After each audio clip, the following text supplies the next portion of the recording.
Kakahiaka, everybody.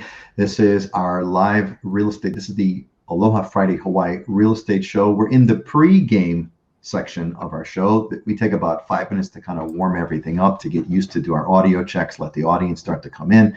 So if you're watching this pre-recorded, if you're watching this on demand, you could fast forward for 5 minutes, or you could just kind of join us and kind of hang out over here with me and my friends. We got Dylan Nonaka, who is with us from the Big Island. How's it, Dylan? We have Scott Startsman, who is with us on Oahu. That's a real photo of that's not a real photo. It's a real background behind him. That's truly where he is right now. And we have Heidi Dollinger. Heidi, how's it, from Maui, is joining us. So I'm really happy. We do this every other Friday.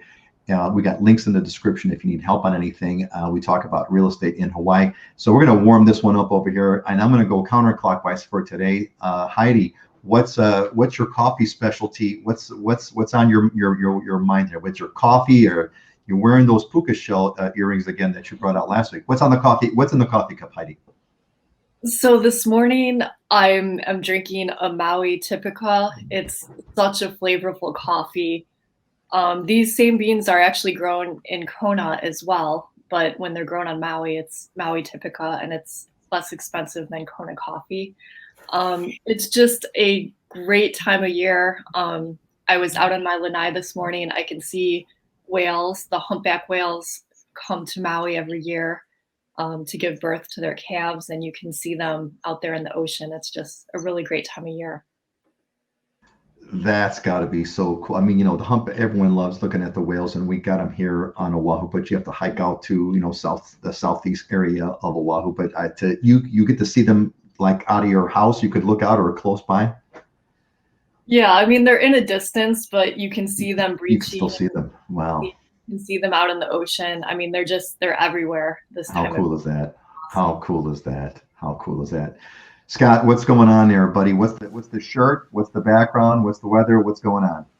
Background is Diamond Head. I'm right at the base of Diamond Head, where I always come from typically. But it's been an action-packed week. It's been an awesome, insane week, I should say, because not only did we have like surf that was probably the most insane for a decade. Crazy. Massive surf, which was awesome, incredible. I got a great video I'm going to show during the news about this. Oh yeah, totally amazing. It's nuts. But even for me, it was action-packed week. I think I wrote 5 offers. I actually was doing the landscaping at my project also at the same time. So I'm pretty worn out. My muscles are all achy. I planted over 20 palm trees and over 25 ginger plants, a whole yard in general. So it's been a great week. I feel good. You have a good weekend when you have a good weekend when your muscles are sore. That's like having that physical workout is a good one. So excellent. Dylan, what's going on, buddy? What's the shirt? Give us the shirt intro, because you are the fashionista of the group over here. Believe it or not, Dylan. What's going on? The standard Sig Zane from the Big Island, always representing the Big Island. I got the most of these, probably got 25 or 30 of these. So one day I'll wear them all. I think we're probably getting to that point on the show. So just another beautiful day over here. Actually, the fog's been not as bad. So I think the volcano's kind of calming down over here, and it's been raining a lot lately. So it's nice because we've had a couple of months of a dry spell there. So everything's getting green and the grass is growing quickly again. And yeah, just another beautiful day on the Big Island. How's that go? Another shitty day in paradise, as some people say, right? Excuse my language, but that's what people say. Some quick shout outs there. Christina is here with us. Hey, Christina, great to see you here. Glad you're with us. And Jim is as reliable as the sunrise with our shows. Jim's here every week. Rhonda, great to see you. Rhonda, thank you for coming in. And Kimberly from Kauai. Aloha, Kimberly from Kauai. Sending us some nice flowers. Great profile photo there as well. Kimberly, thanks for doing that. Yeah, it's been an interesting week, and is it about that time? Let's see, my clock says 9:59, so I'm going to wait till 10 a.m. exactly before we kind of get the ball rolling over here and talk about the stuff that we want to share. But it's great to see you all here again. It is 10 o'clock. Let us get on to our official show start. So let's begin over here. Welcome everyone to our January 22nd This is the Aloha Friday Hawaii show where I am here. I'm your host, Peter Kay, and I'm here with my friends from across the state. We've got Dylan Nonaka from the Big Island. We got Scott Startsman on Oahu, and we got Heidi Dollinger, and she's on Maui. And we're here to take your questions. We got a bunch of topics that we want to talk about, and we got some good friends who are coming in. There's Richard Lancaster. Aloha, Richard. Good to see you again, buddy. And Kimberly, yes, that is how's that, Kimberly? It is a hibiscus flower in my yard, only on Kauai. Well, not only on Kauai, but I want to say that's a classic thing in Hawaii to be able to do that, right? And we got Robert, aloha from California. Great, Robert.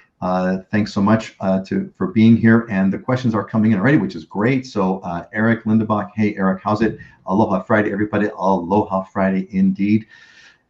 Is there a better day than Friday in Hawaii? I don't think so. I do not think so. We got a question here from Rhonda. So Rhonda, we'll take your question in a sec. Let me kind of get started here with, we got our going to be our little news segment. So what we're going to do is I'm going to switch this over a little bit. I'm going to shake it up a little bit here and talk about, we're going to switch this to some news and interesting things, as well as COVID, of course, that we talk about first. So let's open this up. The big news for this week related to COVID is Maui. Maui COVID rules are changing, and what's going on with Maui is starting this week, started on Tuesday of this week, Maui County began requiring all inter-island and trans-Pacific travelers to the isle to download the state's new Aloha Safe Alert app prior to arrival, or else undergo mandatory 10-day quarantine. This is in addition to the negative COVID-19 test already required prior to travel under the state's Safe Travels program in order to bypass the quarantine. So what that means you got to have two apps now. Two. The one is the Safe Travels app, which is the one that you use to upload your negative COVID test before you come to Hawaii, and you are able to kind of come here and stay without quarantine. This other one is this new one. It's the Aloha Safe Alert app, which is one of these apps that they're encouraging actually everybody in Hawaii to have this app. It uses Bluetooth technology to kind of see if the person that you're close, if you come near a person who also has the app, these apps talk to each other to see if you've come in proximity. And if you come in proximity, it makes some sort of a log.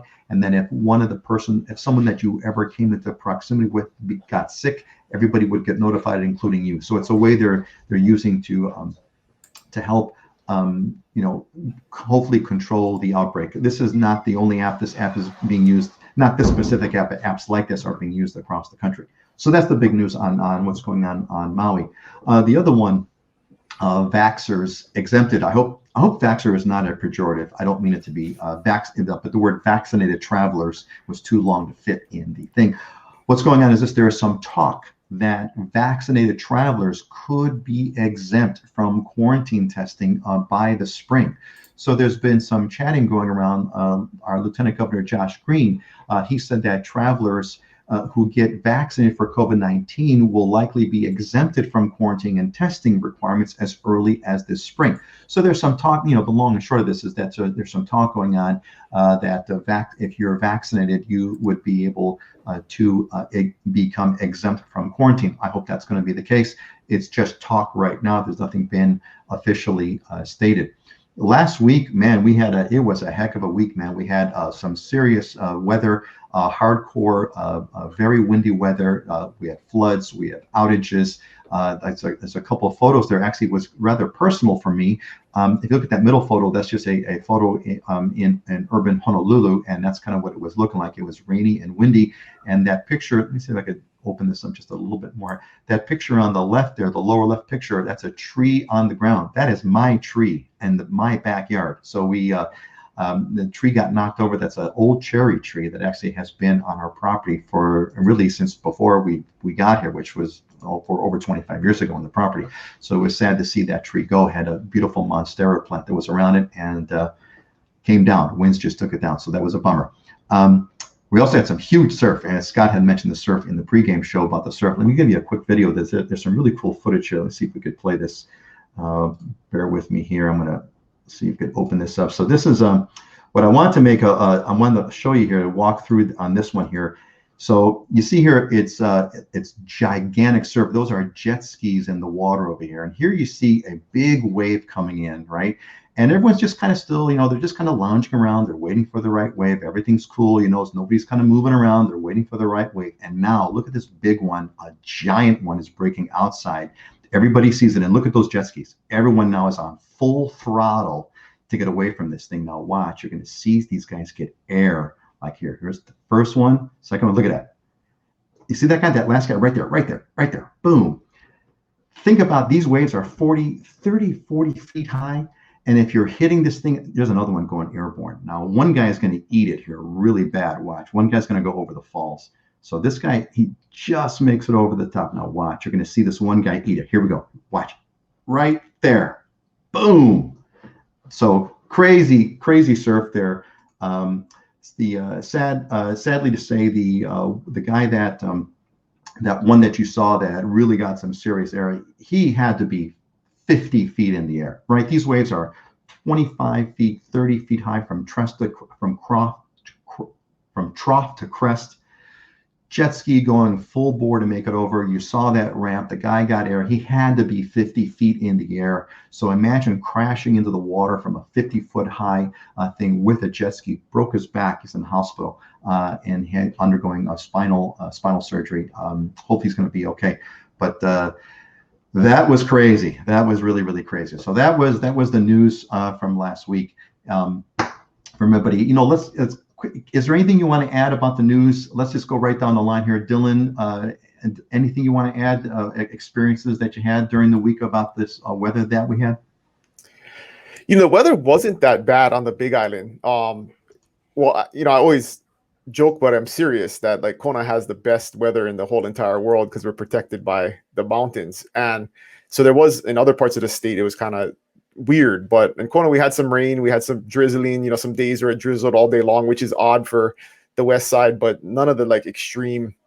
It's funny because we get flash flood warnings on our phones, right? And you go look outside and it's like drizzling and it doesn't ever rain very hard, but I guess the weather man says something different than what actually happens. But yeah, it's been pretty it's been nice because we had a couple of dry months there during the holidays. And so we needed the rain to get everything back to being green. And the only other thing I have to say about the COVID thing is I did have my first experience with a client that flew in that actually got tested at the wrong facility and was ordered to quarantine and ended up actually just turning around and going back to the mainlands because it was kind of a wasted trip if they would have to quarantine. So they are being strict about that. So far, all of my experiences with lots of people have been pretty smooth, that they come here and as long as they got the testing from the right provider, they go through the process here and they continue on with their trip. But finally had some personal experience with one that messed it up and had to go home. You got it. Planning is the name of the game over here. Scott, how was the?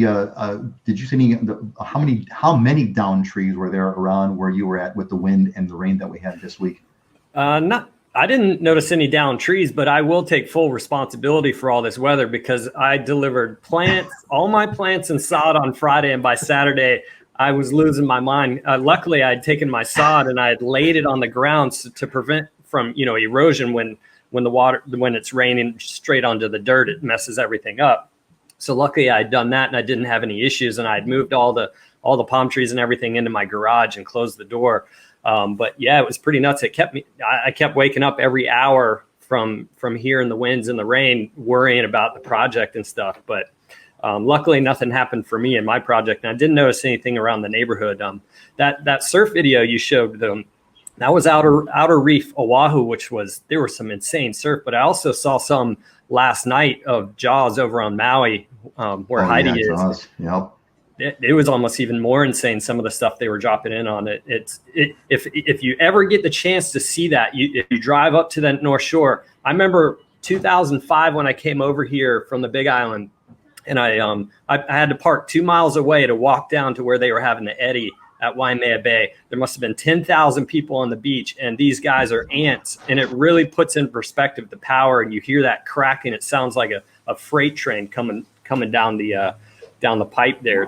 It's impressive. Yeah, I've got I'll share a moment if I have.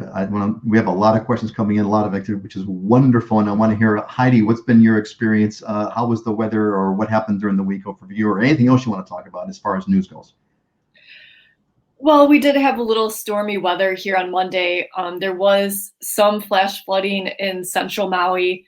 Out where I was still out showing properties, and it was actually a good day to see which properties had the more protected lanai areas. So it turned out to be a great day, and also enjoy watching the big wave surfers. Those are the kind of conditions I personally stay out of the ocean in, but it's fun to watch other people. Now, you mentioned earlier, do you live nearby Honolulu, which is Jaws? Do you live near that area, or is that far away from you? Well, I live near Honolulu, which is a famous surf spot. Jaws is on the North Shore. Oh, I have it wrong. So Honolulu Bay and Jaws are not the same place. Yes. Okay, got it. Thank you. Excellent. And earlier, Heidi was mentioning that she this time of the year she sees whales outside of her house, which is like about as cool as it gets. There's very few bragging points of Hawaii that beat. I see whales outside of my house, which is totally awesome. Let me catch up on a few folks here who are. Go to this view here. Let me catch up on a few folks that are saying hello. So let me kind of catch everybody here. Robert gave us a hello from hello. We got Rhonda. I got your question. Eric had said, okay, yeah, AKA the North Pole, Heather. Yeah, aloha, Heather. Sorry about that. Yeah, I left the Midwest 36 years ago.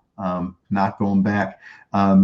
Kimberly, okay. If you're on Kauai, we got Friday is the best day because we had specials on Kauai for sure. Gina, I got your question. We're going to come back to it after we do the real estate update. So hold on to that. Ray gives a big mahalo. Ray gives a big mahalo to Scott. All right, welcome, and of course mahalo to Peter. Hey, Scott, Ray, this is what we do. This is what we do. This is my this is sort of my mission here. And Judy Everett, Aloha Friday from Colorado. Absolutely. Kimberly is giving us great updates. The app's not so hot. There's a bunch of issues. It's self-reporting. People have to test positive. Who knows what's going on? Thanks, Kimberly, for the update. Flash floods on Kauai as well. This is great. Kimberly, you got to come on the show. And 9 cases on Kauai. Thanks so much. Oh, Bernard, welcome back, buddy. You got the EV charging support. Great, got that question. Hold on, we will get to your questions first. Yeah, so Kimberly moved to Hawaii 6 years ago from Colorado. Well, there you go. That's the connections here. And finally, Jeremy from Arizona. Welcome back, Jeremy. Seeing a lot of familiar faces here, which is wonderful. Great to have you folks back. It's fabulous. We're going to get to the questions first, as I talked to you folks earlier. The ones that are here, those are the questions that we prioritize. I've got a stack of slides with a great program, but we're going to go through what we've got for the people that are here. And let's see here. Let me switch now to. I got a technical difficulty here. Bear with me here for a moment while we get this show kind of started again. And we got Jeremy's hello, and I think that the YouTube video. Oh, there we go. Okay, great. So we're back. Stand by while we get this going, everybody. All right. So we are going to do a quick real estate market update. I want we get a really quick update from kind of what's been happening over the past 2 weeks in the real estate market. And also, by the way, I had a question here from Janice who asked, what do those letters mean? You guys got letters after each of your names. So when you give us your real estate update, just tell me what those letters means, like Dylan, what does BIC mean, etc. So let's go right down the line here. Dylan, a quick update. What's happened on the Bay for the past 2 weeks? It's continuing to be the same that it has been for the last 2 months. It's off the charts. I just looked this morning, and in my local market in Kona on the west side, there are 22 homes under $1 million. And there's not that many really less than 800,000, because there's none under 5, there's 3 under 6, but 2 of them are 599, so they're really 6. There's like 5 under 7. I mean, there's the inventory, especially in the more affordable range, is totally gone right now, and everything that's coming on the market is going almost immediately. I wrote a offer sight unseen on a $2 million house yesterday that came on the market yesterday. So people are not wasting time, and they're buying right away. And the people who are asking, should we wait? Is it too hot right now? those same people were asking that 6 months ago, and you're getting your answers. You should have bought it 6 months ago if you were waiting for things to cool down, because it's not slowing down. And we have a real problem with inventory right now. We're at like historic lows in terms of inventory. So everything that's out there is being bought. And if you're considering selling your house, now is a really good time, because there are lots of buyers out there who are willing to make concessions. It's definitely shifted into a seller's market here on the Big Island for sure. So very busy. Crazy, man. I mean, those are some crazy numbers. I mean, that used to be Condo used to be the Big Island used to be affordable. What you know, that's wild. Kevin is been here for a week in my condo, had it for a few years now, trying to decide between living here or buying on the Big Island. Well, Kevin, you're here with the right people. You've got Heidi, who's on Maui, and you got Dylan, who's on the Big Island. You can sell the condo through Heidi, and you can buy the other place through Dylan, and you might even get somebody here who wants to buy and sell. God knows. Scott, what's the market been like on Oahu? Anything new over the past 2 weeks you want to share? Yeah, actually, I am seeing a new trend. I would describe the market over here as kind of like our surf the past weekend. It's insane, and it's like a once in a decade kind of movement going on here. It's really busy. As I mentioned last show, our inventory levels are for the single family home side are back to where we were in 2007, which was the height of the previous market. We had 10% price appreciation on the single family home side for the year of 2020. So the trend that I'm seeing now is townhouses and condos were a little slower because the migration with COVID was to the single family home side, with interest rates having dropped, into more stay away, get back to a better sanctuary, more open space. That was kind of the natural progression. But because prices are starting to move and the competition has gotten so significant in the single family home side, what I'm now noticing is the townhouse side and the condos are starting to move more, especially in the affordable price points. Once we get off the show, I'm submitting an offer where we're competing with 15 other offers on a townhouse out in Eva Beach. Those prices are up 6% on the townhouses there. What I did dive into, because once I saw those numbers, I'm like, all right, now the condos are starting to move, because they're going to follow the single family homes as they move up, right? That's natural because they appear affordable.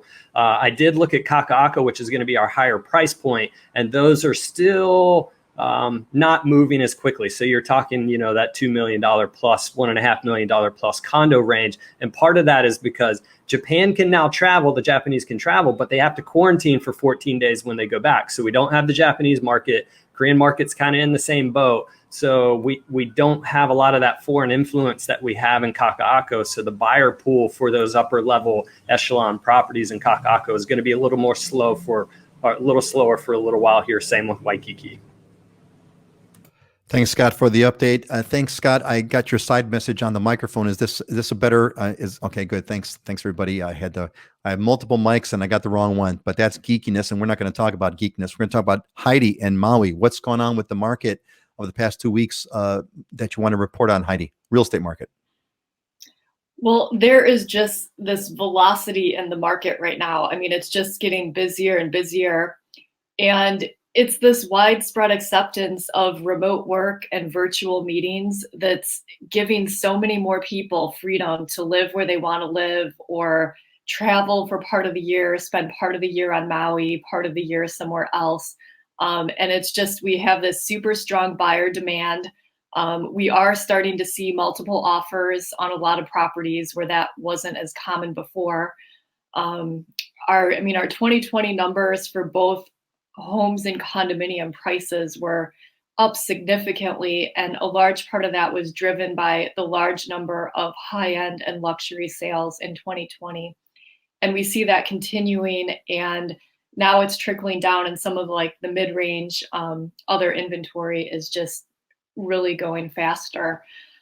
So there's still some good values in the market, but I do see those getting absorbed these coming months. And there's certainly no market data to suggest that sellers in the future, are going to accept lower prices. So, if you're waiting for the right time to buy in Maui, I would just ask, what are you waiting for? It's really funny. I got to tell you guys, we talk about the real estate market every 2 weeks, right? And you guys have dragged me through this. Whether I like it or not, I do like it. It's fun. but you guys have dragged me through these updates every 2 weeks, and pre-COVID and everything, and we were all, I remember very, very clearly we were telling everybody, hey, if you're looking at getting a house, you need to get here now before the wave comes, because as soon as the COVID thing starts really loosening up, the market's going to tighten up. And that's exactly what has happened. And the market is super tight. So it's been really amazing to kind of watch. And, if we have time, I want to kind of talk about, well, what's the bigger trend here? I think it's kind of what Heidi is talking about. We're entering a new world where more and more people are mobile, remote workers. And I'm curious in the comments, if you consider yourself a remote worker, if you are, would you kind of throw something in the comments, just say, something to the effect of I'm a remote worker or whatever. I'd like to know how many of you that are watching right now are remote workers or potential remote workers. That would be interesting. We forgot to, Janice had the question of what the letters mean. So we need to kind of go through quickly what those letters mean. So let me kind of throw over here. Dylan, what does BIC stand for? I'll give you the brief. I got a whole video blog on this to explain it all, because it can be complicated. So there's two types of real estate licenses in Hawaii. There's a real estate salesperson license, and then there's a real estate broker's license. And so when you initially get a license, you get a salesperson's license. You have to sell real estate for 3 years full time in order to qualify to get a broker's license. You have to take a separate test, and you got to pass at a higher rate to get your broker's license. You can still just be a broker salesperson, right? Have your broker's license and just sell real estate. Or to be like a broker administrator in a real estate company, there's two types. There's principal brokers, which every real estate company has one principal broker. They're the broker of record, the one that's overall responsible for the entire company. And then they can appoint brokers in charge, BICs, who can also review contracts. So one thing that's somewhat unique about Hawaii, the Hawaii real estate law, is that every contract that gets written has to be reviewed by a broker, either a broker in charge or a principal broker. If you're just a real estate broker that is a salesperson, you don't have that signing authority. So in other states, you don't have that requirement. So in this state, sometimes there's a delay, because if your broker's not available to sign or review and sign your contract, sometimes there can be a few hours in between being able to submit your offer. So that's the one thing that's very important when you work with a realtor, is understanding that they have a broker support system that is going to review their contracts in a timely manner and get them signed off so you can submit them. So there's PB, BIC, RB, and then it's further confusing because, like, on the Big Island and Kauai, I think they're called real estate salesperson, so it's RS, and then on Maui and Oahu, it's RA, realtor associate. So it's BIC stands for broker in charge. Broker in charge, and Scott, RA stands for realtor associate. And I was a realtor salesperson on the Big Island. That's the only difference, is the S, the S to the A. And Heidi, RB stands for realtor broker. Realtor broker. All right. Now the great mystery of what the letters stand for have been addressed. Stargazer, I hope you can hear us. I hope you can hear me. I hope everyone can hear me. And one more thing on that trend, Peter, that I've been seeing, or I'm kind of noticing from feedback from people, is that yes, there are more remote workers, but then people are also, I think, reprioritizing their financial resources. So in the past, people used to deliberately put away money or plan to do travel, to go out and eat, do other things. And now people are looking at the world over the last 12 months, and, potentially this could be something that happens in the future again. And they're putting more of an emphasis on their sanctuary, their home, right? So they're willing to spend more on a home and have something that's comfortable, that's spacious, that maybe has a pool. I mean, other things, because you're not prioritizing other discretionary spending as highly, so you can dedicate more of that income towards your home. So that's another trend I'm seeing, where people are saying, like, I wanted to spend 7, but maybe we should spend 9 and get what we really want. So because a lot of times, or especially in the $1 million plus range, I always joke, when somebody can spend a 1.5, they can spend 2. Right? I mean, it's like, yes, it's a lot of money to most people, but if you're shopping for $1.5 million house, normally you have the resources to spend $2 million if you really wanted to, right? And so people are kind of doing that, and it's leaning towards more higher end homes being sold that maybe those folks wouldn't have been in the market for prior to. Yep, got it. Thanks. That makes a lot of sense. You'd rather spend a couple $100,000 more, and if you're not going to take a bunch of trips, which are going to, how much, God knows how much a family trip is going to cost these days, especially from Hawaii. I think you can spend less than 10 or 15,000, 20,000 on a mainland trip from Hawaii. So it makes a whole lot of sense. I totally get it. Let's see. got through our real estate update. There's a couple of real estate related questions over here. Let's see. Yeah. So Kevin, yeah, you need to talk to Dylan, Heidi, and maybe Scott as well for sure. Heidi, what is Heidi seeing as far as condos selling on Maui now? My mom just bought a house here, and I know that houses are crazy, but I'm not sure if condos have caught up with that yet. Heidi, what's the condo market like on Maui as far as you see? Well, last year in 2020, because of everything going on with the island being shut down and the pandemic, number of condo sales was significantly lower than previous years. I mean, prices were pretty stable, but number of sales happening were lower. We're definitely seeing that pick up right now, especially just in the last couple months. And number of properties selling and going under contract now is higher than it was most of 2019 and 2020. But like I said, I mean, there's still some good values out there. It depends what you're looking for. Thank you, Heidi. So Kevin, make sure we have a link in the description. Click in. Scott, there's something that you want to add? I kind of saw you making a motion there.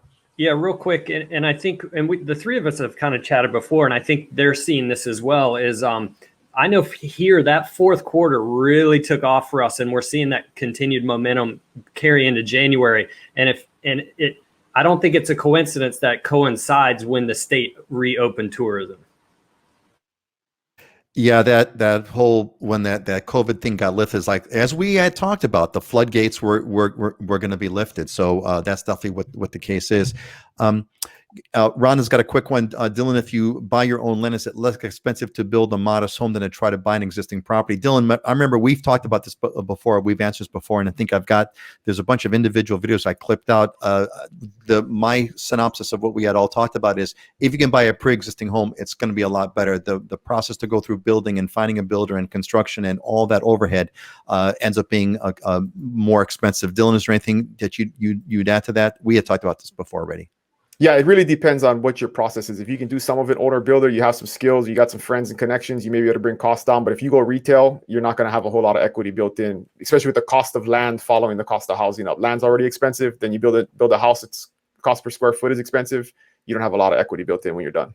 So it's not less expensive is the summary there. Great. And what's the time cost of 12 to 18 months to go through the process? If you have the time, then maybe it makes sense, but it's not a quick process.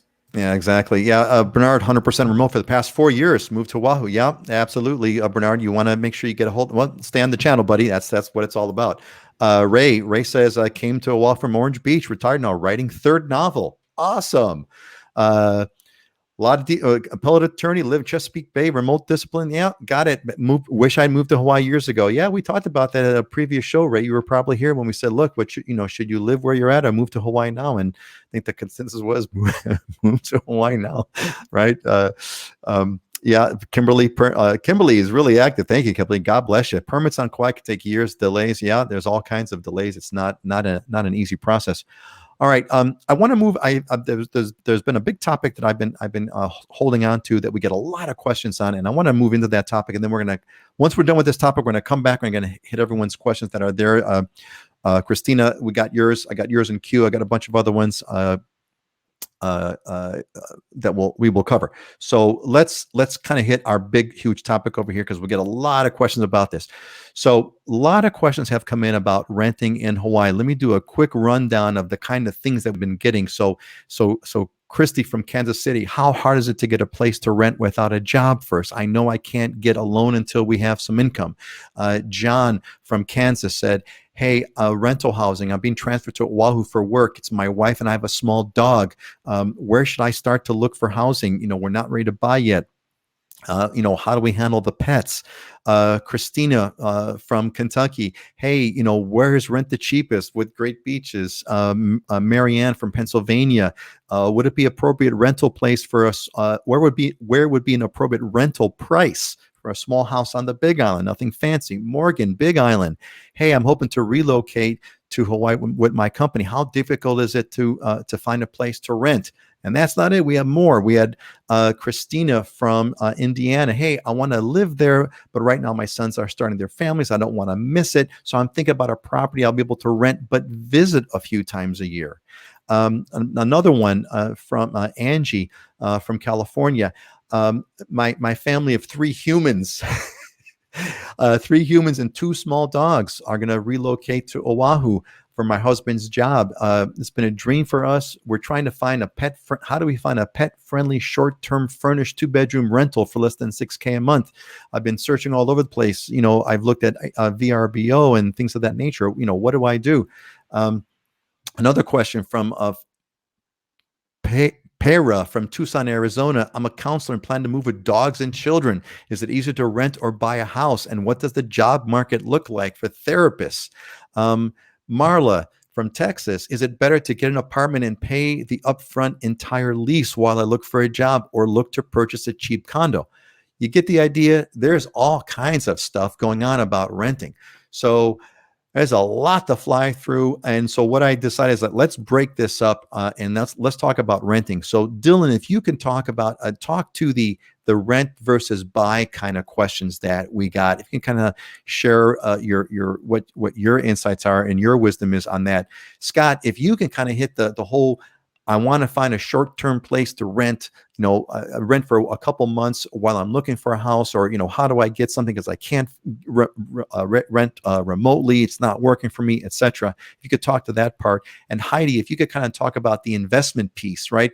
When I'm a part-time, I want to live there a few months out of the year and maybe kind of rent out the rest of the unit. And also about pets. What's the deal with getting a place to rent with pets?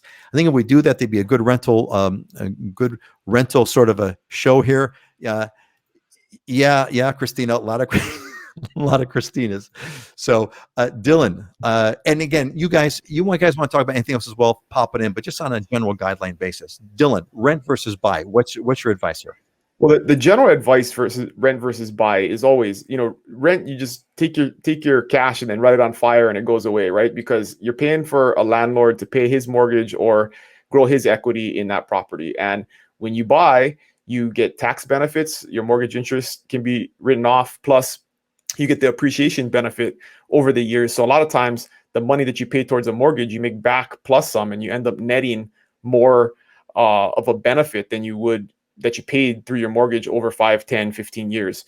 So really, if you can buy, you should buy, just from a financial standpoint, a very basic financial standpoint. And I always tell people, regular folks, the biggest way for regular folks to build wealth is through real estate. I mean, just in your home, your single family home that you buy, not buying and selling and doing all kind of crazy other investments. But so definitely, if you can buy, you should. And, even if you're not buying the ideal thing, maybe in 3 to 5 years, you upgrade and you take the equity that you make from that house and then you go and you buy something else. But definitely, if you can, you should. And it's not always ideal, but definitely all of the problems that everybody is finding right now, that's not new. It's not going to change anytime soon. The rental market is always tight. There's very few rentals. And that's another option that you have if you buy, is you could become that landlord. Maybe you buy and in 5 years you buy something else and you turn that existing house that you have into a rental, and you reap the benefits of having 2 properties. So there's a lot to consider, but definitely, I know Heidi's got the pets topic. If you're trying to rent with pets, good luck. Very, very hard. Yeah, thanks, Dylan. Appreciate that. So Dylan, your advice is, if you can buy. If you can buy instead of rent, buy instead of rent. I think we're all in a huge agreement with that. I mean, in our market here, the cost, I mean, it's almost 1-for-1. The cost to rent a 2-bedroom, 2-bath condo in Kona is almost $2,000 a month. The cost to buy one is under $400,000. So your mortgage plus your HOA could be pretty much the exact same as your rent is going to be. And so you're not really there's this conventional wisdom that, like, maybe you save money by renting, you don't pay as much, but you also get none of it back. So even if you're paying a little bit more, 10, 20% more for a mortgage than you would rent, that is an investment towards your future, and you're banking that money for the future, which you're going to get back. You'll never get rent back. A mortgage is the way I heard it in one sentence, a mortgage is a forced savings account. Okay, Scott, somebody wants to rent. They're coming to Oahu, whether they're coming for long-term or short-term. They can't find rentals easily because no one's renting to them. The landlords aren't even calling them back. What's your recommendation on what do I need to do to find a place to rent on Oahu? A lot of people ask you this question, Scott. So here's your chance to kind of give your answer to everybody. Yeah, I'm actually a little bit shocked at that at that, because we don't have all the tourists here, and there's a lot of units that are kind of sitting empty. So that doesn't go with conventional wisdom and what I would expect right now. I take it back one step, and I would say, look, if you're looking at moving here and you know exactly, you're very familiar with the islands, you know exactly where you want to be, either what building, what neighborhood, come and do the short-term rental. Otherwise, if you're not that familiar, come and you either do a longer term rental, 6 months, or you get into a shorter term rental, say Waikiki, and then rent in another area. So you can start to get familiar with the culture, the area that you would want to be, commute times, things such as that. Do that first. The move is difficult to begin with to come over here. Then from the rental side, I mean, if you're looking at shorter term, Airbnb and VRBO, they're out there. There's hotel occupancy right now is at 25%. That means the VRBO Airbnb rental market is going to be in that same category. We don't have all the tourists over here right now. So the shorter term vacation rental units, shorter term, say month to month, you can even negotiate on those, should be available. If you have pets, it gets significantly more complicated, and this is a rabies-free state, so which Heidi can talk about. There's a whole bunch of stuff that you have to do prior to coming here for your pet if you don't want your pet to be quarantined. And the shorter term rentals typically don't allow the pets for that in the shorter term. So if you're looking at renting for 5 months in some place, I'd say, hey, maybe bump it up to 6, 9 months, and you could potentially get a lower rent, but it's spread out over a longer period of time. You're going to have a little more success. The longer the period of time, the more likelihood they're going to allow pets, and you'll find more success. And Zillow.com is a great place for rentals. They are changing to a fee for service. They're getting rid of the free portion on that. So that may change some. Craigslist, you got to be careful with because of the scams. Facebook Marketplace is another place. But if you don't have a job right now, which I know someone was saying, hey, can I pay the rent up front? All of it. Technically, what you're allowed in Hawaii is deposit and first month's rent for the landlord to collect. They're not supposed to, by law, collect the whole thing up front. So that puts you, you're not, if you can get somebody to do that, that's fine, but you're not supposed to do that. And then on top of it, we do have a moratorium on evictions right now. So landlords are very particular in scrutinizing people on who they're going to rent to, because they don't want to get into a position where someone can't pay the rent all of a sudden. And if you don't have a job lined up, now you've got an uphill battle of trying to convince a landlord to rent to you, even though you have significant number of assets sitting there. They're not allowed to collect that whole month or that whole period of rent up front. And now they got to trust that you're going to get a job and that you're going to continue to pay rent. Scott, what's your take on the general idea of, kind of leverage Airbnb in the Airbnb or vacation rentals, get a 1 month rent, use that as like your anchor to kind of get here. And then once you're here, you've got a month, you got 30 days, maybe 60 days. And then you could kind of like drive around, you could go through you could kind of get the local feel and find find the right place that you could potentially rent from, et cetera. What about that general approach? Again, the pets thing throws everything out the window. So Heidi, I want to hear what you say about that. But what about that general idea? Use Airbnb, use VRBO. I've also got corporate housing by owner. That's another source. It's like a VRBO, but use that for a month. Get a month, so it's easy. You get here, then you can start to look around. What about that general approach? Yeah, I think that's a perfect approach to me. Is land, get here, get the move portion done, and you get into a place temporarily. You can start to get your feet on the ground a little bit, and with the empty units that are sitting down in Waikiki and whatnot, I think you got a better negotiation ability to be able to do that at a more affordable price. Some people don't want to do a double move though. So you either come and you try to have something set up for the longer term, that if you do that, you're moving at the end of that month into another place. And there is a little bit of a stress headache to that. But I love it because you get here, you get settled, the move part is done, you start to get your feet on the ground, and then you can start to explore and figure out where you do want to have that rental. Yep, exactly. Great. All right, let's get into our Heidi. Talk to us about renting from an investment point of view. You're not going to be here 12 months out of the year. Maybe you come like as us. We had some snowbird questions earlier, and pets. And you could cover whatever you want to cover first, Heidi. Sure. Well, I'll start with kind of the renting for investment and just kind of describe in general the rental market. So on Maui, there's lots of areas where you can do short-term vacation rentals. These are mostly in resort areas and mostly condominiums. So lots of areas where you can do short-term rentals, Airbnb, you can put it in a property management program. And a property like this works really well for, like, for example, I think it was Christina who wants to visit part of the year, but not necessarily live on Maui full time. Well, by owning a vacation rental property, she could come out, I mean, a month or two out of the year, whenever you want, and then the rest of the year rent as a vacation rental and earn some income to offset those costs of ownership.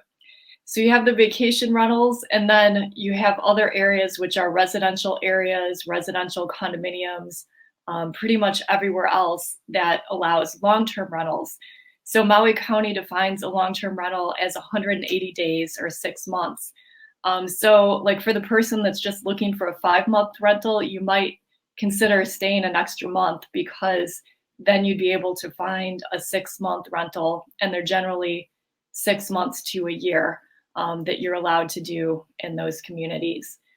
And then as far as the pets, definitely more difficult to find a rental with pets. There's just, I mean, that's just the truth. There are very few condominiums that allow vacation rentals and pets. I mean, there's a handful of communities, and I could tell you which ones they are. And then for long-term rentals, it's kind of up to the landlord too. I mean, not every landlord, even if the complex allows pets, the landlord might not necessarily want to allow pets. So what some people do is, if they're not quite sure where they're going to be, is find a auntie or uncle or grandparent or somebody to watch your pet, secure your place to live, and then bring the pet over. And now you can do a program called direct release, where you can get all the shots and everything for your pet and get your pet ready to move to Maui. I mean, it's going to take your pet about 6 months to make sure they have all their paperwork and they're ready to move to Maui. So you want to start planning that in advance. Yeah, the pet thing is a real big one. I think Dylan Dylan gave you the sentiment. The Dylanism there is good luck. It's rough. And ironically, pets are, a lot of people have pets over here in our neighborhood. We do our neighborhood walk, and man, there's more dogs than people going for walks in the neighborhood. Hey, gang. So just to wrap up this topic, we get, as we all know, we get a lot of questions about rent. We're going to make this a segment that I'm going to kind of edit out and send out as an individual piece. Is there anything any of you want to share with people who are looking to rent? Is there anything that we missed that you want to add? Anything? Dylan, did we miss anything? Number one thing is, don't be picky. People have this really stringent criteria in mind of what they want to rent, and that's not going to work. You need to be flexible. You need to take what's available, and it may not be comfortable initially, but it is what it is because of the market the way it is. Just prepare to be flexible and don't be picky. Don't be picky. Scott. Yeah, on Oahu, and this was, I want to say 2 years ago, they changed this. So landlord can collect deposit, first month's rent, and the deposit can be equal to the first month's rent. And now they changed it 2 years ago to incentivize landlords to allow for pets, a pet fee that can be equal to the amount of the first month's rent as well. So if you do have pets, understand you could be paying essentially 3 months of rent up front, 2 of them in a deposit format, just to be able to get into a place if they're available. Yeah, great. Heidi, any final thoughts that we missed that you want to share about renting at all? Well, I want to share some good news to prospective renters. I was talking to a local property manager the other day, and for kind of the average rental, say a 1 or 2 bedroom condo, median prices for a rental of that type are actually down about 10% compared to a year ago. So rentals are a little more affordable. That said, of the 3 rental managers I talked to in the area that manage long-term rentals, they all had 0 inventory. So it's important to be ready and expect to compete on any type of rental here, no matter what it is. So, it's just the nature of the market, but do you know what? People do find places to live and make it happen. And yeah, that's just how it is. Dylan, you were going to say something. One more dynamic, right? So timing wise, because people are like, I'm coming 6 months from now, I need to find a rental. Probably not the best or most effective way to make that happen, because most rental managers are looking maybe a month, 30 to 60 days out, right? They know a tenant is leaving and they're going to have inventory opening. So again, going back to not being picky, you kind of have to pick from what's available like 30 to 60 days before you get here, because that's when things will start coming available. Rental managers will know that there's going to be some inventory. It's going to be super limited, but that's going to be your window. Like if you're looking 6 months out, nobody's going to secure you a rental 6 months from now. It's going to be very hard, and your inventory is going to be way more limited. Yeah, and to top onto that, the part of the reason it's limited is tenants have to give 30-day notice to the landlords, and tenants aren't going to give a 6-month notice typically. They're going to give it the last minute, the last 30 days, because they most likely have a new place secured or are going to be moving off. So landlords typically don't even find out about it until the tenant gives them that notice. Excellent. Hey, thanks, gang. This was a great thing on renting. I hope that this video, we can share this video with all the folks who want to rent in Hawaii and help them get the rent as a place to rent as easy as possible. Ray has some words of wisdom here. I want to share what Ray's got. It's a big comment here. So there goes. Ray says, our rental problem, mobility issues, no stairs and a walk-in shower were absolutely necessary, which cut our 80% of available rentals. Also wanted windward side of Oahu. Mid-November, we found a 2-bedroom, 1-bath cottage in Coconut Grove, Kailua. Got a 6-month lease, then month-to-month, same price. 6-month lease is necessary. Got to have a Hawaii driver's license and residency. Thanks, Ray. Really appreciate it. Again, we have a question here from Megan. Megan is a member of the Islander Ohana. She's part of our group over here, and she says, hello all, hoping to purchase a second home in Hawaii this year. Is 5% down with no contingencies acceptable, or do we need to save up a bit more for the 10 to 20% or more to make an aggressive offer? I think what Megan's asking about is, what do we got to do to make an aggressive offer? I should note that Hawaii Condo will be our primary residence, which is why our lender said we can do the 5%. And then hopping on here late, looking forward to watching it back later. So Scott, what would you say? It's a crazy market, right? It's bananas. Everyone's saying the market's bananas and crazy. What's your quick advice for Megan on what she's going to need to do to be competitive in buying a home condo? Well, so first I would say, no, you can do 5% down. I would be a little leery of the 5% down on the condo. I would recommend working with a local lender for one, because the guidelines are different here, and 5% down on condos is not as common.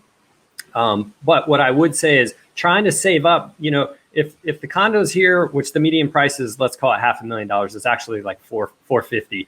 $500,000 and prices go up 5% this year. That's $25,000 more you got to save just to stay even with them. So how long is it going to take you to save that additional 5 to 15% for the down payment? You're better off getting in, especially in this market. The sooner you get in, the better, because it's getting hot. And I would recommend not doing so. There's a lot of people that are writing 100% financing VA offers, and they're getting acceptance. There's other things we're having to do: appraisal contingency removal, escalation clauses.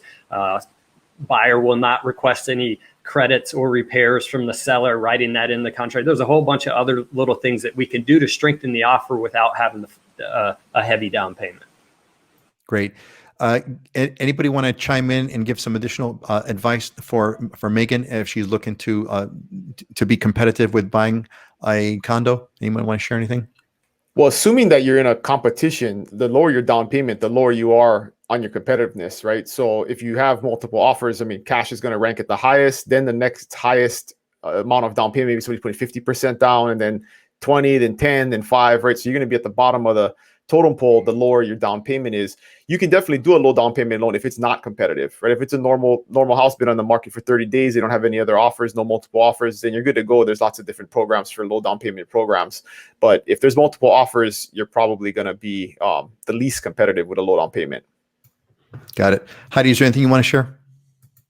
Yeah, I wanted to add, to be competitive, and Scott mentioned this already, you want to get pre-approved with a local lender.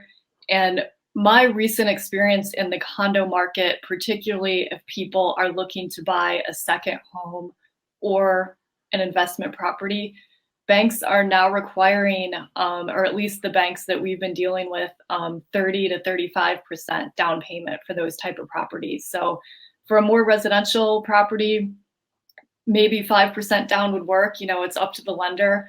But listing agents here are going to want to see a lender that has a track record of closing loans in that area. And I just wanted to add something else. I mean, even when you're making a super competitive offer, personally, I would never recommend somebody to have absolutely zero contingencies. I mean, I think you'd want to have at least some kind of inspection contingency or something in there. Thank you, Heidi. Great advice from everybody. Scott, you want to throw something in real quick? Yeah, and the reason I question the 5% down is because everything I've been dealing with right now for second home from all local lenders is 20% down on the second home. So I did have one at 10%, but most of them are closer to the 20% that I've been dealing with. Got it. Hey, Megan, hope that was helpful. I want to move on to a question we have from Christina. And Christina sent us a question. She sent us a question a while ago via the form, and I give as best I can priority to the folks who submitted their question via the form and show up for the show. That's like the double bonus. So we're going to hit Christina's questions right now. And here it is. She said, look, we're planning to move to Oahu this spring or summer. What neighborhoods with housing in the 1.5 to 3 million range do mainland families with school-age kids typically flock towards? So, Scott, what would you say to Christina, who's with her question? Yeah, you pretty much got the pick of the litter at this point. Diamond Head, Kahala would be probably top priority, or best areas for younger children, more level ground, close proximity to Honolulu and everything you need in the urban core, yet you're removed in our most prominent neighborhoods with, wider streets. You have Kapiolani Park. You've got several parks around. You got Kahala Mall. So you can get to grocery stores and shops pretty quickly and easily. On top of that, any kids' activities are right close by as well, typically. And if you are having to go into the urban core, it's not too far. You can also do the ridges. The ridges are dynamite. Especially, I have a client that came here one time and said, look, I didn't come 99% of the way not to get that last 1%, the view. And I said, okay, I get it. So if view is important to you in that aspect as well, the ridges are great. So you're talking Waialaiki, Hawaii Lower Ridge, Waialainui Ridge, even St. Louis Heights you could do. But what comes with those is a much steeper terrain. So it's not as kid friendly. It's not as walkable. And your commute up and down, in and out of the ridge is going to take you somewhere between 2 and 7 minutes to get. If you're at the top, it can take you 7 minutes just to get down, which means you're doing a lot more driving. You're going to have to get out on the highway before you can get to grocery stores and things such as that. And then you can go Hawaii Kai, Kailua even. But a lot of it depends on where you're going to be spending your lifestyle, where you're going to be. The schools in those areas are very good.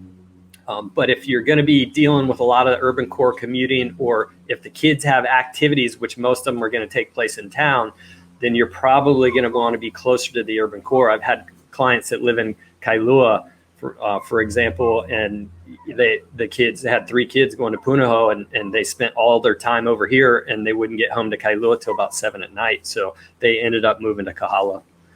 And Punahou is one of the top private schools in Hawaii. It's in the urban core, as you call it. So it gets kind of tiring. They have to go back and forth to Kailua, which it's an easy 25-minute drive in either direction, at least probably about more like a half hour. Yeah, excellent. Scott, anything else you want to add on Christina's question?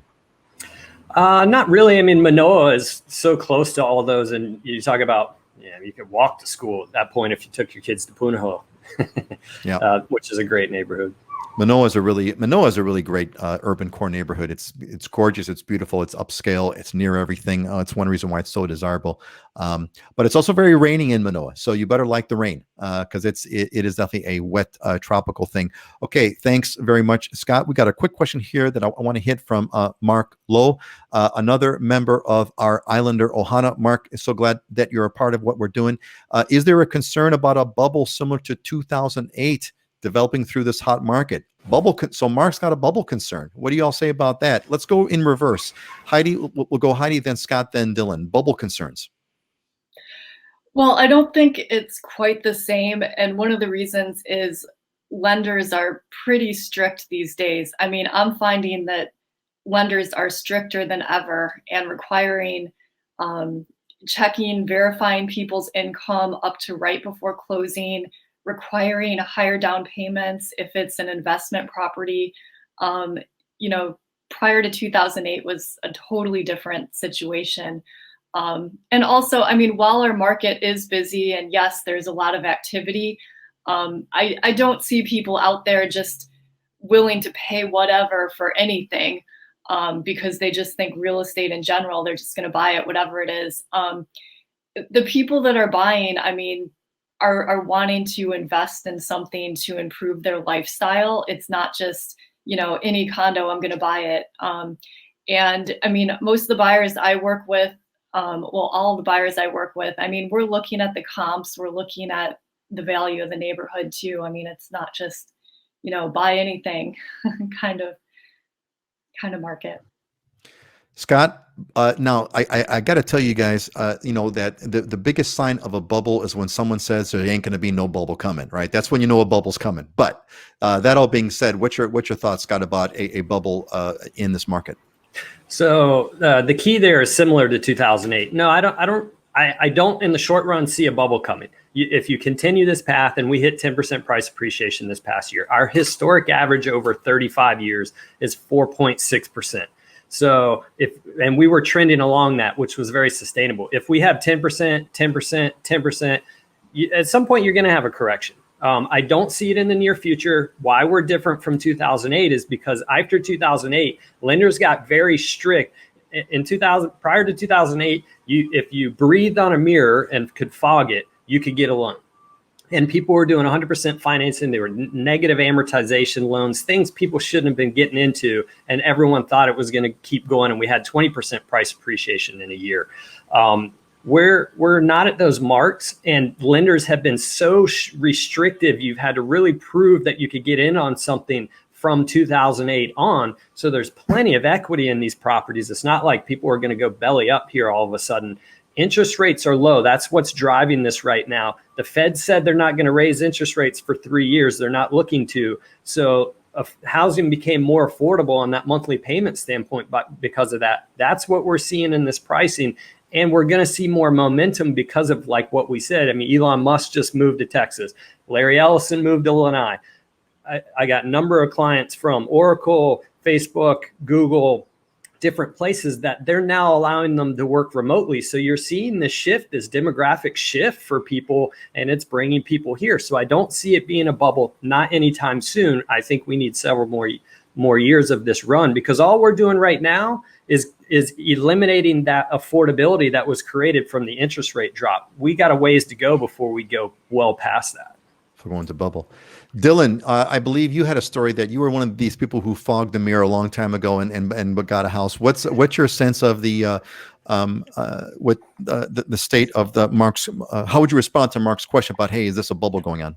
The biggest thing that is going to prevent that from happening is the legal framework, right? If you look up the Dodd-Frank financial regulations that went into effect, I think 2009, 2010 after the bubble. But as Peter alluded to, I'm a perfect example of what caused the bubble, right? So when I was 24 years old, out of the military, going to college on the GI Bill, no job, no savings, no investments, no down payment. I got a loan to buy a house with my girlfriend, who's not my wife, who had been teaching for 6 months. Same thing, same boat, no, very little income, no savings, nothing. But we got that loan to buy that house the first time, which was a blessing. We made a lot of appreciation off of that, which led into future homes that we bought.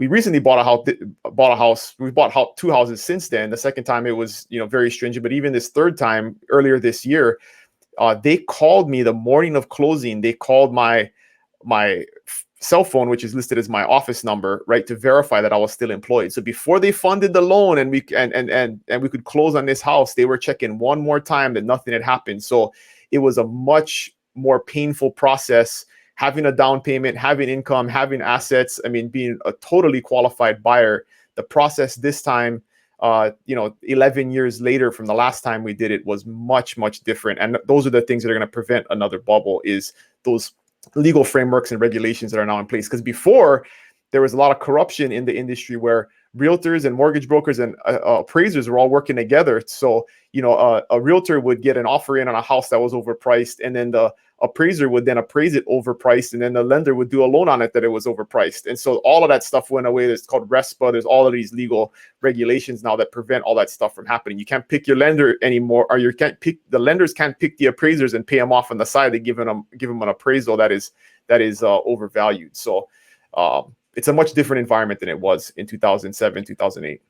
Dylan, my only question for you is, when they called the office, which was your cell phone, and when you answered it, did you tell them that you were still working for yourself? I did. That's definitely a flaw. I don't think that's everybody's situation, but that's all I wanted. Anyway, that's a good one. Thanks, Dylan. They were called ninja loans, right? No job, no income or assets. Ninja loans. Oh, ninja loans. Okay, no job, no income, no assets. Okay, yeah. Cool. Hey, Paul. Paul has been a guest here for many times, or I should say a viewer or watcher. Paul, welcome back. Aloha again. We're looking forward to coming over very soon. So, Scott, is Paul in touch with you? I mean, Paul, make sure you're if you haven't already filled out the form, click on in the description. I was just emailing with him yesterday, so he's in touch. Awesome. Well, you are in good hands, buddy. You are in good hands with the team over here. Hey, look, our time is up, and I'm just wondering how do you guys feel about? We didn't do our diamonds and deals. We've had so much fun with answering everybody. Do you folks have time? Are we good for a few more minutes to go over a little diamonds? Okay, great. Let's do that. So we got diamonds and deals. This is a fun part. Dylan and Scott and Heidi pulled together inspirational properties that are either can sit on the diamond side, which is like, wow, something that'd be amazing, or a deal, something that would be a good value, or sometimes both. We get a diamond and a deal, and so it's really a fun part. And so let's get into that. So let's see here. Well, this is, oh my God. So this is Pualoa Nani place in Wailea, Maui for $3.7 million. Heidi, what are we looking at? So this is a stunning, completely remodeled home. It's part of Wailea Resort, which is one of the most prestigious areas on Maui. And 3693, it's a 3-bedroom, 3.5-bath home, a little over 2,200 square feet. And just, I wish I could show more pictures of it. It's just absolutely stunning. So the pictures don't seem to do it justice. What is have you been at this property? If you have, what's your favorite part of it? Well, I love the entry with the stairs. I mean, it has an incredible ocean view as well. And just, I like the white stucco, the contrast of the trim. It seems a little European styling in a way, and just really classy and completely move-in ready. I mean, it would be easy to buy this and just move right over. Seems like a huge lanai on top of it. There's like another house, basically. It's like a covered open house would be, and I would think that's where those ocean views would be. So, great one. Thank you, Heidi. All right, let's do our next one here. North Shore Condo. Scott, I didn't know there were condos on the North Shore. Oh yeah, I had a couple of things here with my theme. We had some insane surf, so I wanted to keep with the North Shore concept and kind of give you guys this perspective. Plus, you guys always laugh at how expensive I say something's a deal over here, and you guys laugh at it and say, "Oh, that's expensive." Oahu is so expensive compared to the other islands. So this is Ono Vista. You might be able to see the little red dot in the lower left corner. That is the building. There's actually 2 buildings. There's an east and a west. And you're about 100 feet, 200 feet to the ocean, to the beach, which you can see there. All the way down the Kaiana Point is the point in the background down there. This is in Wailua. short drive to Haleiwa, the less busy side of the North Shore, and some great snorkeling out here. Even from this unit where you're located, if the surf's crashing, you can hear it. This unit happens to be on the top floor. It's a 2-bedroom, 1-bath for $485,000 with 1 parking stall. They got great amenities. They got a nice pool, sauna, the barbecue area. To me, this is one of my favorite complexes. I've sold 4 or 5 of these units over the years. And but you can literally walk out of your unit, walk down to a public access right away. There's a beach park, there's a basketball court as well, and a super quiet location. Man, if you want to live the North Shore lifestyle, I dare say on the cheap, North Shore lifestyle on the cheap, 2-bedroom, 1-bath for $485. And it looks like the pictures there, Scott, you've got like this sort of reefy, snorkely, tide pooly thing kind of right in front. If you walk straight out, and then you look further down the beach, there's like a big sandy area. So it means like a nice swimming hole, sort of a big swimming hole further on down is what it looks like. Yeah, there's some good accesses to get out where it's not reefy and you can go right out sandy, snorkel, scuba dive. I had a client that used to scuba dive from there all the time, lived in Ona Vista. Yeah. But this unit's fully renovated and the maintenance fee is it's about $780 a month, just to give perspective. Awesome. Great. Thanks, Scott. All right. Well, Scott, it looks like you're the cheapest this week. So there you go. So two shade of that. Dylan, 3 acres and 2,900 square feet in Makale Estates, 1.65 million. My God, what is this? I don't know if that picture in the middle does it justice, but that's like a sweeping 180-degree view of the Kona coastline. That's you're sitting in the living room looking out over your pool to the coastline and the ocean. So this is a good example of the kind of value you can get in on the Big Island. You get 3 full acres. Makale Estates is one of my favorite. It's kind of a luxury agricultural development. So it's just north of Kona, up on the hill above the airport, and they're all 3-acre lots. So lots of standoff, lots of privacy. You can have a little farm if you want, some coffee, some avocados, mango. There's plenty of space for that stuff. There's people with horse arenas, different things. So you can kind of have that mix of a country lifestyle, but also luxury living. And it's just a beautiful home. I mean, 1.65 million for 3 acres and 3,000 square feet in a luxury home. Great value. I would expect this to be gone in a couple of days. So if you want it, call me today. Call now. Yeah. Operators are standing by. Yeah. That is a stunning property. So what immediately comes to my mind is that we have a bunch of remote workers here. How's the internet? Because man, if I'm a remote worker, and first of all, how's the internet here? How's the internet and the electricity? There's almost nowhere on the island, even if you live pretty rural, where the internet's bad. I mean, even there's some areas where they don't necessarily have like the high-speed fiber to it, but then there's guys that set up these like towers that get like high-speed satellite internet, and then they beam it straight to your house. So there's kind of some new technology out there where you can get really good high-speed streaming services, even if you don't have the actual wires to your house. So internet is almost never a concern. Okay, so there you go, man. You're a remote worker. Why on earth would you not want this to be your living room view? My God, that's incredible. Hey, gang, we're going to wrap up another really good show over here. Let me get to my. Hold on a second here. I'm going to get to our little closing thought screen. As usual, been great to have everybody here. Thank you all for hanging out with us. We're gonna let's do some closing thoughts, and we're gonna go clockwise around for closing thoughts because Dylan started this whole thing with closing thoughts. Dylan, what's your closing thought for today? And one of my favorite sayings is you're the average of the 5 people you spend the most time with, right? So I like spending time with you guys because these are great people, but that I think applies completely in life, whether it's at work or your family or the people you spend time online with. If you're spending time with good, positive, productive people, you'll probably be a positive, productive person. And if you're not, then you got to reflect on who you're spending your time with. So that's a great line. You're the average of the 5 people you spend time with. That's a really, really cool. The most time with. Yeah. Wow. Awesome. Scott, what's your closing thought for today? Yeah. Keeping with the remote work theme in general. My parents live in North Carolina. They come out for a month every year, and they typically stay at Sans Souci down on the Gold Coast. And I go down there and I'll spend a significant amount of time with them. I take my computer. I can work remotely, and I've been able to work remotely forever. I was even doing it when I was in Brazil at the World Cup, which was pretty neat. But my stress level when I do that, when I sit down there, is significantly lower. And a lot of times I'll work out here on my lanai and diamond head, and I'm able to get a lot more done with so much less stress, with keeping kind of a centered piece here. And to me, I feel like I've been doing this for 21 years already, right? Having lived out here for this long, and this is the lifestyle and whatnot. So anybody thinking about doing it's here, and life is better. You know, being able to live here and work remotely. I can't think of anything cooler than working remotely in Hawaii. I mean, that would be, man. I mean, there was no such thing as remote work back in the 80s when I first moved there. When I first moved to Hawaii, we didn't even have good phone service. Hawaii was a quick note. Hawaii was so back in the early 80s when I moved here, mid 80s. There were a bunch of, you couldn't even make a toll-free 800 number to the mainland. For a lot of numbers did not work 800 toll-free. You actually had to pay for tolls just to make 800 number calls.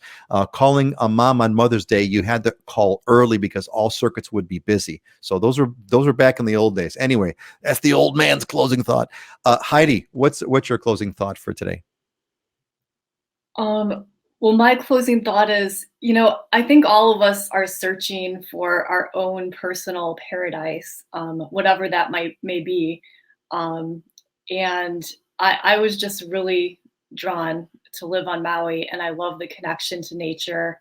I love being able to hear the ocean and walk up in the hills and in the woods. And I think the biggest luxury of all, we talk about all these luxury homes, and, I just showed a $3.6 million home in Wailea. I mean, the biggest luxury of all for me is the beautiful weather in the winter, and to just walk outside and hear the birds singing and not be cold. And I love it. Yeah, as a fellow Midwesterner, because you are from Illinois as well, Heidi, as a fellow Midwesterner, I could not agree with you more. Walking out in January there's nothing better than having your windows and doors open in January in your house and not freezing your butt off. There's just nothing beats that at all. And Heidi, I have to share a thought. You mentioned something about, people are looking for their own paradise. When the first place I ever experienced Hawaii was in Maui. I landed in Maui for a vacation, and we were driving around the road to Hana, and I kept driving, and it became an adventure all by itself. But we went into this estate, which I understand today was the Charles Lindbergh estate, and I didn't know what it was, but we drove up there. And it was just the most amazing property I've ever seen to this day in my life, because it was maybe my first impression. But it was on a rugged coast with tropical thing and fruit trees, and it was just amazing. And there was a sign there that said, if you're looking for paradise, you have found it. It is here. It is here. And I will never forget that. And so I guess that's my closing thought. Your paradise is here. All right, everybody. Love you all. Thank you all for kind of hanging out with us. It was great kind of seeing you guys come back. Great here with the team. Thank you, Dylan, for being here. Thank you, Scott, for being here. Thank you, Heidi, for being here. Folks, we're going to say our aloha, and we'll see you in a couple of weeks. Got questions? Put them in the description. There's links in the description. Got a question? Throw it in there. You want to work with Dylan or Scott or Heidi? Put it in. There's a link in the description. See you next week. See you in 2 weeks. Aloha. Aloha, everybody. Aloha.